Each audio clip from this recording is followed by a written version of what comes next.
Vanoggend gaan ons 'n bietjie kyk na een van die selfopenbarende name van God, wat waarskynlik die heel bekendste is van almal. En as ons klaar daarna gekyk het en dit ondersoek het, dan wil ek baie graag hê, vriende, dat ons sal wegstap van hierdie video met een belangrike gedagte in ons koppe. Dat hierdie God baie besonder is. Baie besonder is. Goeiemôre. Dit is Leon Voorsman hierso van Highfield Gemeente en welkom hier in my sitkamer met ons sitkamer gesprek vir hierdie week. Ons is tans besig om so 'n bietjie deur die Bybel te blaai en te kyk na wie God is. Hoe kan ons God beter leer ken en beter verstaan? Ek wil graag vanoggend dus Eksodus 3 vir julle lees. En ek gaan net so 'n paar versies lees. Hier vanaf vers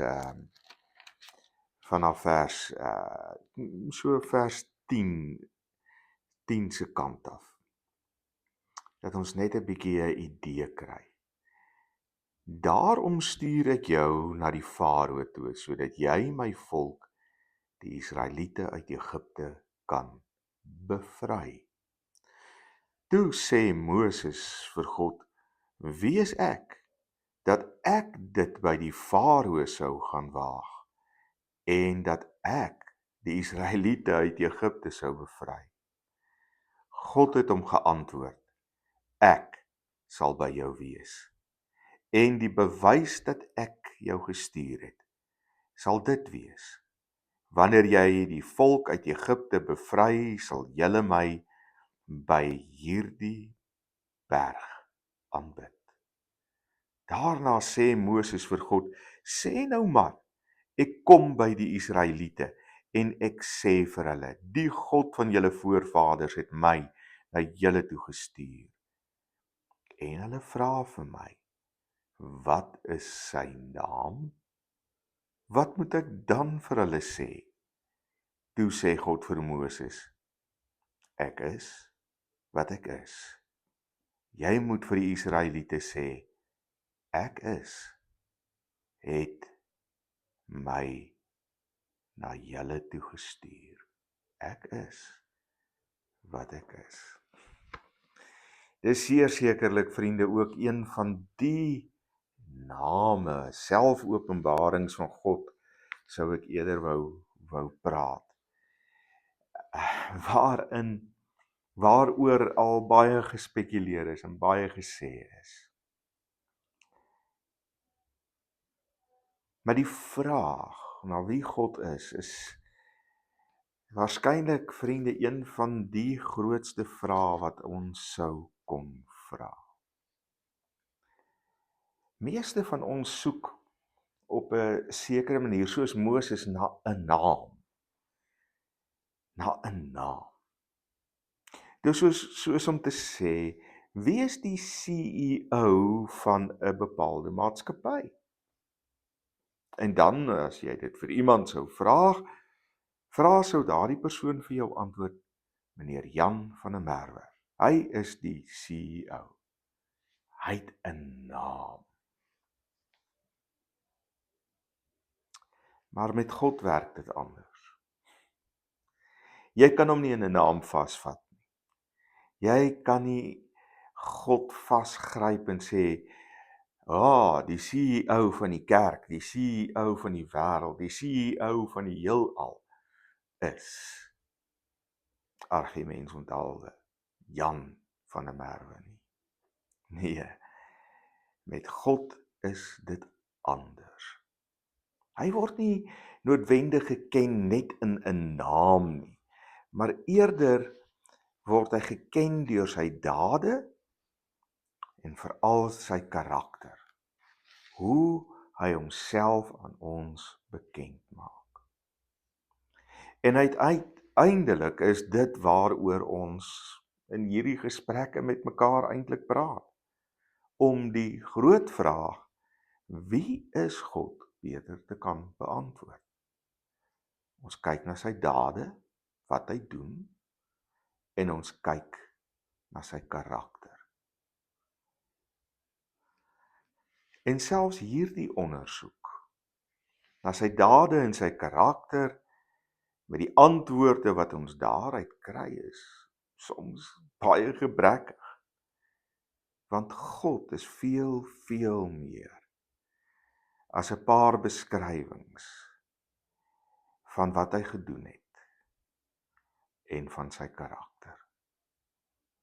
God laat ons hom ken soos wat hy hom aan ons wil bekend maak.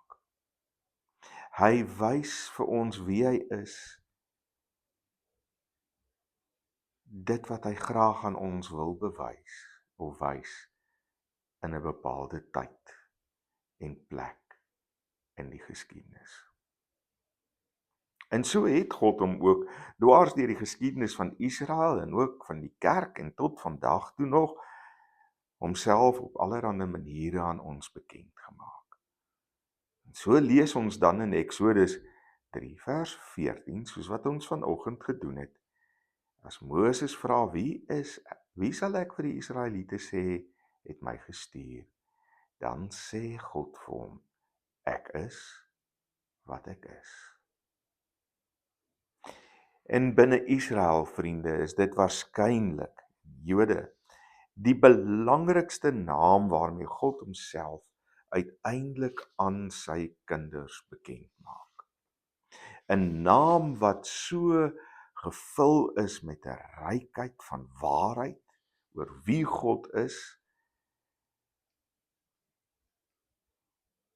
vir ons en ons lewens, dat dit eintlik die verstand te bowe gaan.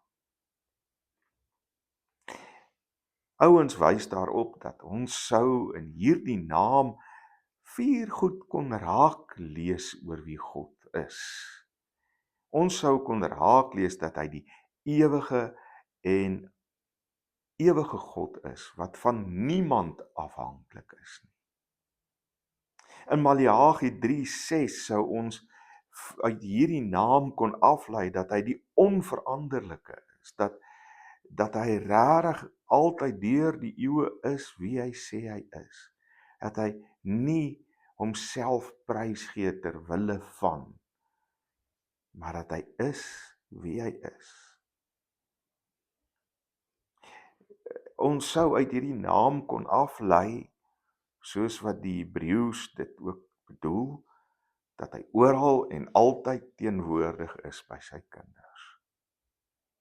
Dat hy die bron van lewe is, dat hy die bron is van hulle bestaan as volk Israel, en dat hy dan ook daardeur ook die bron is van die bestaan van die kerk van die Here Jesus.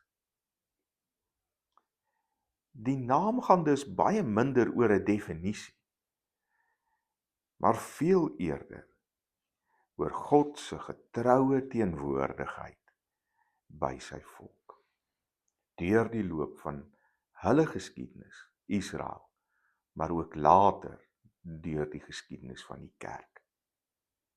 In Eksodus 3 vers 12 was Moses weer 'n probleem het met die farao, dan sê die Here vir hom, maar as jy na die farao toe gaan, ek sal by jou wees. Ek sal by jou wees, en lei hy as ware die gesprek in die rigting van sy selfopenbaring, ek is wat ek is. Ek is wat ek is daar waar jy is, waar jy my nodig het. Dit is asof God sê, ek is nie ver af nie. Julle hoef nie ver te gaan soek vir my nie. Ek is saam met julle deur julle lewe as my kinders. En of dit nou deur die goeie of die slegte tye is, hoef julle nie oor bekommerd te wees nie. Ek is daar, sê God. En wanneer God aan Moses homself bekend maak, gee hy eintlik aan Moses ook. En dis belangrik om te hoor, 'n belofte. Wanneer God sê ek is wat ek is dit nie net 'n naam nie. Dis nie net 'n selfopenbaring, 'n bekendmaking van wie hierdie stem is wat uit die bos praat nie, maar dis 'n belofte wat God aan Moses kom gee. 'n Belofte dat wat ons sien in werking kom wanneer die pla Israel tref, die Egiptenare tref. Dis 'n belofte wat in werking tree wanneer hulle daar by die Rooi See staan en in doodloopstraat is. Is dit God wat by hulle is, die ek is God. As hulle by Sinaï is en hulle die wet ontvang, dan is dit die ek is God wat homself aan hulle nog verder bekend maak. En as hulle deur die woestyn trek, dan is dit die ek is God wat in die wolkkolom en die vuurkolom by hulle is. God se naam word geken deur sy optrede. God se naam word verstaan deur sy optrede. Die Hebreëse woorde wat gebruik word vir hierdie ek is ryk in betekenis, vriende, en sou op baie maniere vertaal kon word. Baie naby aan mekaar, maar elkeen met sy eie nuance, sy eie beklemtoning. Dit sou net kon beteken ek is. Dit sou kon wees ek sal wees. Toekomstig. Daar in die toekoms waar jy nog nie eers is nie, daar sal ek wees. Dit sou kon beteken ek bly. Nie in die sin van ek bly hier nie. Ek bly dieselfde, onveranderlik. Jy kan op my staat maak en vertrou. Ek sal teenwoordig wees. Waar jy ook al gaan, wat jy ook al doen, wat jou omstandighede ook al mag wees, ek sal teenwoordig wees. In kort sou ons hierdie opsomming kon maak. God is die lewende, getroue, teenwoordige God, wat saam met sy kinders sal wees en hulle sal verlos. En so ontmoet ons ook as Nuwe Testamentiese gelowiges hom in die geskiedenis van die kerk. As hy Jesus Christus stuur, as hy self na hierdie wêreld toe kom en homself kom bekend maak as die ek is. Ek is die deur, ek is die skaapwagter, die goeie herder. Ek is. Gaan lees maar Johannes. Ek is die persoon, Jesus Christus, wat getrou is, wat teenwoordig is, wat my kinders verlos, deur vir hulle aan die kruis te sterf. Vriende, dit is in kort vanoggend. Sommer so voelvlug oor 'n baie belangrike tema en 'n nog belangriker selfopenbaring van God, wat ons as 'n geloofsgemeenskap met ons saam kan neem. Dit is die God wat ek en jy as deel van 'n geloofsgemeenskap aanbid en dien. Ek is wat ek is, sê die Here vir ons. Kom ons bid saam. Here, dankie dat ons kan weet, U is wat U is. Onveranderlik, altyd teenwoordig. Reeds in die toekoms wag U vir ons, terwyl U hier reeds ook saam met ons is. Deur die mooi en die laagtepunte van ons lewe. U is die goeie herder wat ons lei. U is die deur waardeur ons gaan. U is. Ek is wat ek is. Amen. Dankie, liewe vriende. En mag julle 'n pragtige week verder hê. Mag die groot ek is, jou reis, saam met jou wees, elke tree van daardie reis. Totsiens.